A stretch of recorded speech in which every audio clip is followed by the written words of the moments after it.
Hi, I'm Margaret from Heidi and Lana.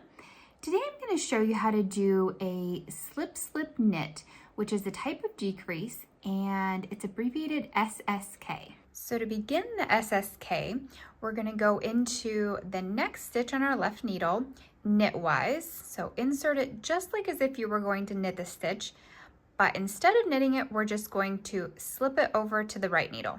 Then we're going to do that again with the next stitch. So go into it knitwise, slip it over to the right needle, and that puts a twist in the stitch.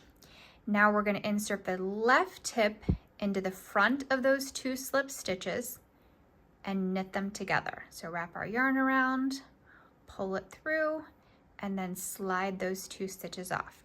So we decreased one stitch by doing the SSK. So there's just one where we did have two. Let's do it again.